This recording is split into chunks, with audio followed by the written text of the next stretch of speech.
First time I pulled over at a gas station, and there's a bunch of people around, but I had to do it because it was once you feel it going, like I'd rather them tap on your window for change. Yeah. Hey, buddy. Oh, Jesus Christ! Never mind. I mean, I have the windows down and Hey, let me everything. give you change. I'm Jesus. sure. I'm sure that they know. You could use it a lot more than me.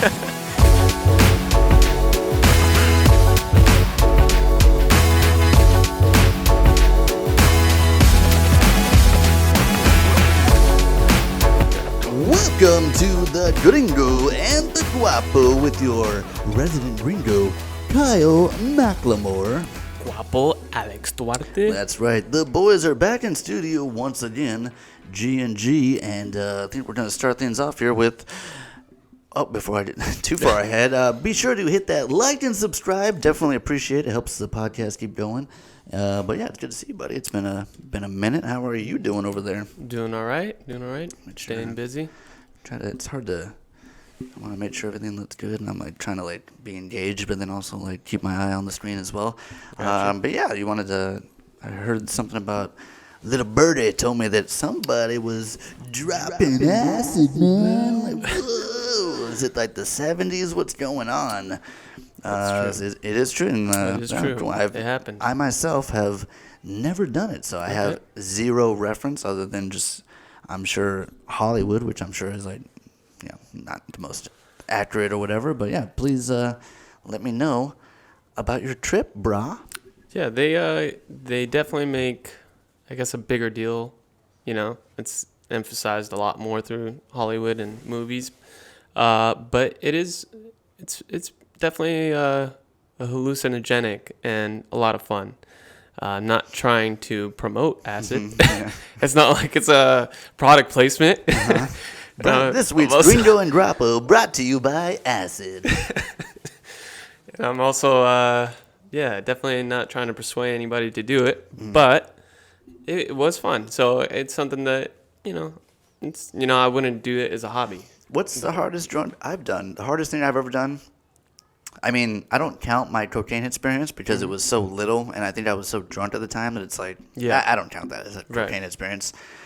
I guess my hardest drug is salvia. Same time, salvia, nice. You had a good trip, I had a bad trip? Yeah. I had a great trip. I remember laughing hysterically, and I have a vivid memory. Tell me if this is similar to your acid, because I feel like this is in the realm of acid, maybe. It's probably my only really vivid visual hallucinating experience. We're watching South Park. I remember watching South Park and laying on your bed, and just the colors from the TV were coming out like liquid, just leaking out of the TV, and I could not stop laughing. And I think it all lasted about 15 seconds. Yeah, and I remember you having the complete opposite. Yeah, I just remember you getting really aggressive out of nowhere. That's all I remember. But yeah, how was tell me about the acid. I'm dying to know. I'll tell you, main difference compared to salvia is it lasts for a long fucking time. Okay. It's gonna last the whole night. Was it like in the movies where it's like the little square and you're just Yep.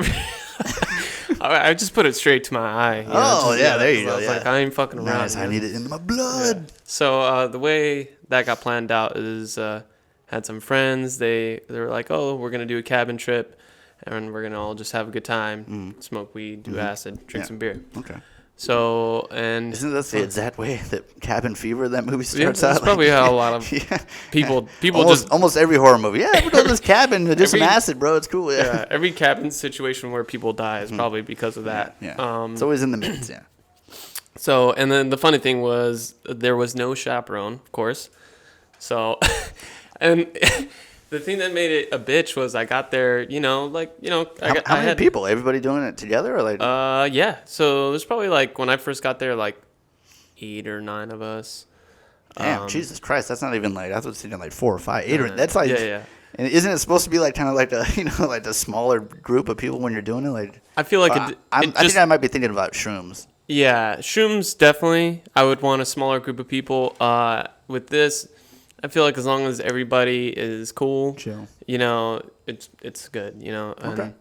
And but yeah, I got there later because of my fucking long ass drive. And then, of course, the address that they gave everybody was the wrong address. Yeah. And when I was hitting everybody up, they were all tripping balls already. Oh, So, okay. Dude, you just take a left at the Blue Cow. Duh. Like, Yeah, how many times do I have to tell you? Yeah. Abraham Lincoln will walk you up to the steps, and then like it was pretty much just like, I was like, is anybody alive still to just like follow help me the out? stars, Yeah, Alex. dude. Just follow it. That's pretty much like the responses I was getting, and I was like, fuck. And I was like, I'm screwed, because it kept taking me to this cabin where all the lights were off, and I was like, Is this fuck, like dude. Big Bear? Is this like NorCal? Okay, Yeah, Big Bear. And you know, of course, in Big Bear, because they're so fucking strict on everything. And I'm sorry, Big Bear, but like you're full of a bunch of like super conservative, like It's yuppie ass very, motherfuckers. Very, like I'm very sorry, high income place. Yeah. yeah, like it's kind of sad to see a place that's so beautiful. Yeah. Definitely. But like filled with so many snobs. I'm gonna say it. Yeah. So, That's probably like most yeah. like rich places. Though, yeah, like, I mean, I felt like I definitely committed a crime. oh, you felt just like a total outsider. Yeah. circling, just driving in circles around that neighborhood because people started fucking. Who's this fucking brown guy? He keeps going in a circle over and over. Dude, like seriously, it was Yeah. like within like 2 minutes, there And was people already like getting out of their cabin. You would think and, too, like scoping it's me like a out. pretty high touristy place, Yeah. so it's like probably just somebody looking for their fucking cabin that they rented. Like, yeah. Exactly. And then the fact that you have issues with signal, you would think. Oh but yeah, that no. is true. The GPS. Yeah. So, but they got good money, so you don't belong there. Yeah, That's yeah. pretty much it. Slightly brown guy. What the Yeah. hell's going on here? Yeah. So yeah, finally they were like, "Oh yeah, we think we sent out the wrong address. Here's the right address, of course." Find the right place. I get there immediately. Take half a tab of acid. My friend who No hesitation. who kind of organized the whole thing, he was like on a good one. So they had kind of like different rooms for different scenarios. So they had like one room that was supposed to be like kind of like the calming room. So if you were tripping too hard, you can go in there. Oh, okay, that's kind And of cool. then They had kinda- it set up like that. That's Yeah. kinda cool. So and I like that. Like it had like Yeah, candles, the pillow room. or really whatever, mellow music. So. Okay. And then they had the other room where it's like if you want to trip hard, Okay. because it had a projector Black with like lights and shit, and like super psychedelic. we're playing fucking Nightmare on Elm Street Yeah. all day. Definitely not that, but it had a cool projector and psychedelic shapes going on the projector Oh, and shit, everything, okay, like all that's these pretty like cool. forms. Nice. And then it was a really nice cabin too. And so I took the half tab first because I was like, take it slow. Start drinking some beer because they said that alcohol kind of helps mellow you out with it. Okay. And then I smoked a fat ass blunt right away too. Okay. So I think the blunt probably, like, it was hard for me to like really distinguish whether or not It was I like was kicking in. or kicking whatever, in. like, Yeah, okay. yeah. So, but it crept up very Okay. slowly, but it crept up. And then I knew it hit me when me and my buddy, we were playing pool. And we're just like standing there shooting the shit, talking, and then we're like, "Oh shit, those like the balls are dancing." Yeah. And they were doing like this little like funny like shimmy thing. And then I was just cracking up. I was like, Shit. "Damn, dude." I was like, "They're fucking dancing." And then I was like, "Oh shit, the fucking blinds are like joining in on with that shit." And they start doing this wavy thing.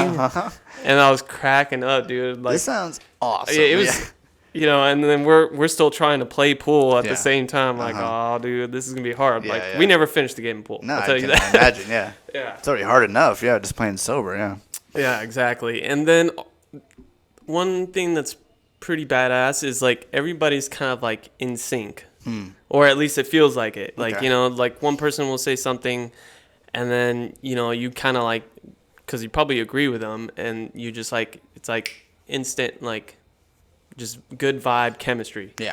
And then you'll be cracking up about that. I wish I could remember a lot of the conversations we had, but I can't. I can only remember one that was like an ongoing one through the whole fucking night, which was we were in the psychedelic room, and my friend, I don't know I forgot what he was talking about, but he was laying down, and he was like, "Yeah, man," he's like, "I've been chunking for years." And then we just kind of remembered that, Yeah. and he laid down. And then I couldn't stand still, so I kept shifting to like different spots. Like it was like within the like, I don't know, like 3x4 radius. I just kept shifting. Yeah. And so like somebody's like pointed that out. They're like, Alex over here just shifting all day. Yeah. And then like somebody just mentioned like they're like, you know what? It's because you haven't chunked enough, you know. And then like it turned into this thing where it was like it was an analogy for anything. Okay, gotcha. So we were like, if somebody was having issues, you're like, you know what? You've been like chunking real hard. You need to shift, okay? Oh, you know? shit. Okay, yeah. And then like, or like somebody would be having a good time, you know, laughing their ass off. Yeah. And then me and this other dude, he was like really cool dude. I think his name was Nate. He would just look at me and be like, hey, I think he just shifted. And like, It sounds pretty cool. It sounds like you're dealing with like some pretty chill people. It sounds like a pretty cool group to do it with, it sounds like. It was great. Damn, I wonder if I'm probably never going to be allowed in Big Bear. Yeah, maybe they'll probably have your signs. Yeah, if you see this Mexican around, watch out. Watch out for the most Mexican guy in Big Bear. Just with my comments. But yeah, it was fun. Took the second half, still fun.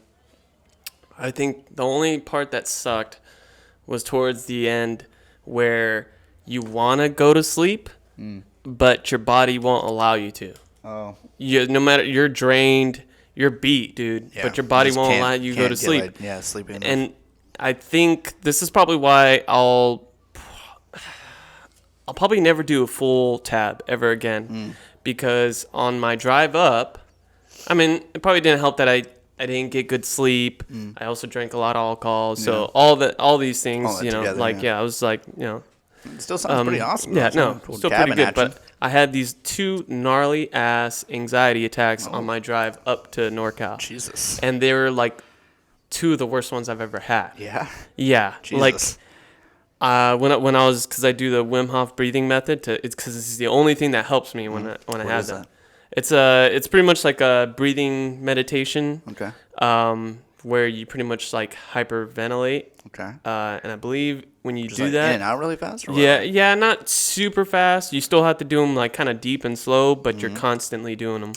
When you talk about like breathing technique, my brain always goes to, have you seen The Incredible Hulk with Edward Norton? A long ass time ago. Yeah? Yeah. Do you remember it at all? There's a part in the movie, isn't he meditating? There's a part where he tries to control his like emotions through like breathing. Okay. And he learns it from like this one dude who's like a legit, like, he's like, what's his name? Gracie? One of the Gracies? Like one of the greatest like Brazilian jiu-jitsu guys like ever. Okay. Yeah. He does it. He's like, yeah, like, and his stomach is like as he's breathing, he's doing like this, like to like do his like control his breathing thing. It's like, it's pretty fucking cool. That's what I always think about it. Yeah, I mean, it's probably something like that. You know, just like being like really like aware of like your body. Yeah, I guess that is like all part of meditation. Is like trying to like take yourself out of your mind and like just like on the body and stuff like that. Yeah. So it's been the only thing besides like having to take this one. Yeah, besides Xanax. Yeah, no, for sure. Like I would take. I've taken Valium, which knocks you the fuck out, and then I've taken this. It cures other my one depression because I'm asleep all the time. Or Ativan too, which both of them will knock you out. Okay. So doing the meditation, if you do it right, it gives me the same effects as like when I would have an anxiety attack. Only I'm in way more control because my fingertips will start tingling. Oh. I get like kind of like pressure like right underneath my chest, like right above my stomach. Kind of is this the solar plex or diaphragm, something like that. I don't know. People are probably like, "What the fuck?" He doesn't even know. Fuck. But you know, right here, you get like pressure. So when you do it and you're not having an anxiety attack, it's awesome. Okay. It's almost like your body's relieving itself from all the stress. Oh. But like while the anxiety attack is going on, it's fucking really intense. It's like fucking gnarly, man. It's like if it could be like the feeling of like being on the gnarliest, craziest drug or whatever, but like my body's just like tingling all over. I got the pressure going on, and then like my hands, like I couldn't even control my hands. Like they were just cramped up like this. Oh shit. And I was just like, oh fuck, like, you know, and like at a certain point, I almost felt like I was gonna pass out. Like, Yeah, I mean, yeah. that's why they tell you don't do it like in a bathtub, don't do it standing up, because you could. But yeah, it was kind of scary. So. Shit. Yeah, I don't think driving a car probably was on the list, right? Like, don't do it while that's driving at high speeds on the freeway. Like, no, I definitely like pulled over. You know, okay, that's good. Which I mean, it's funny because like first time I pulled over at a gas station, and you know, there's a bunch of people around, but I had to do it because it was once you feel it going, like. I'd rather them tapping on your window for change. Yeah. Hey, buddy. Oh, Jesus Christ. Never mind. I mean, I have the windows down and everything. Let me give you change. I'm Jesus. sure. I'm sure that they know. You could use it a lot more than me. Jesus. Yeah, I'm sure they have an idea. Yeah, it's. I think. Good thing you didn't have it in Bed Bear. Jesus. Yeah. I This think guy's that's a why, fucking drug addict. He's freaking out. He's overdosing in his car over here. I think that's why a lot of people don't like doing it. Is because you kind of look like you're crazy or something. Okay. But it's really helpful. Well, I mean, like, whatever helps at the end of the day. It's like, it doesn't matter what you look like as long as it's helping you out. Yeah. And that's the main thing, probably. Yeah. So, but it was a good experience overall. Pretty intense. Good, Well, I mean, you definitely sold me on acid 100%. It sounds fucking awesome. I mean, that's also me, where I have a lot of anxiety issues. Yeah. No, I mean, like, the dancing cue balls and blind sounds fucking, that part sounds amazing. Yeah, I can't wait for that part. Shrooms, for sure. I'm definitely at some point, like, it's going to happen. I just haven't gotten around to it. Like, it's one of those things where it's like, I got to set aside time, and I got to make sure my setting is okay. So it's like, I got to get some. So it's like different factors that I'll have to align together, and then have somebody there, of course, ideally. Honestly, I think I'd be down to do it solo, just to like, I think I'd be okay. Cut to the last words I ever said. Yeah, but we can probably wrap it and tap it right there. Yeah, definitely stay safe. This is definitely a what is it, the D.A.R.E episode? Yeah, sponsored by D.A.R.E. I don't remember what it stands for, drug free or something, pledge. I have no idea. But yeah, thank you so much for tuning in to the Gringo and the Guapo. This has been the Gringo of McLemore. Guapo! That's right, and be sure to hit that like and subscribe. Definitely appreciate it, and we'll see you next time on the pod.